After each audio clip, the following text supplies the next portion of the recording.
ఈరోజు ఏ విధంగా అయితే పల్నాడు జిల్లాలో పిన్నెల్లో జరిగినటువంటి సంఘటన చాలా దురదృష్టకరం. దీన్ని వైఎస్ఆర్సీపీ పార్టీ తీవ్రంగా ఖండిస్తుంది. ఈ విధంగా పల్నాడు జిల్లానే కాదు, రాష్ట్ర వ్యాప్తంగా ఈరోజు చూసుకుంటే కక్ష సాధింపులు, దౌర్జన్యాలు, దాడులు, హత్యలు, అత్యాచారాలు, గ్రామాలు బహిష్కరణ ఏ విధంగా చేస్తున్నారో ఒకసారి కూడా ప్రజలందరూ గమనించాల. వైఎస్ఆర్సీపీ కార్యకర్త అయినటువంటి సాల్మన్ గారు వాళ్ళకి భార్యకు బాగాలేదని చెప్పేసి పిన్నెల గ్రామానికి వెళ్తుంటే అతి దారుణంగా టీడీపీ వాళ్ళు అతన్ని రాడ్లతో కొట్టి చంపించడం విషయం కూడా ప్రజలందరూ గమనించాలా.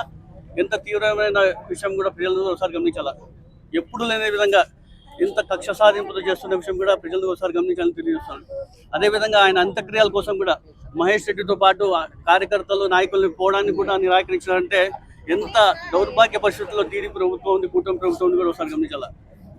హ్యుమానిటీ కూడా లేకుండా అంత్యక్రియలకు వెళ్తున్నా కూడా ఆపినారంటే కూడా ఎంత ఘోరంగా ఉందో ఈ ప్రభుత్వం కూడా ఒకసారి గమనించాలా. దీన్ని అన్నింటినీ కూడా చంద్రబాబు నాయుడు బాధ్యత వహించాలా.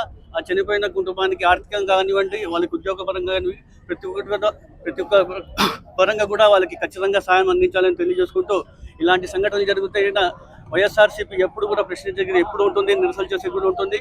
ఖచ్చితంగా రాబోయే కాలంలో ఇవన్నీ కూడా కట్టడి చేయాలని చెప్పి తెలియజేస్తున్నాను.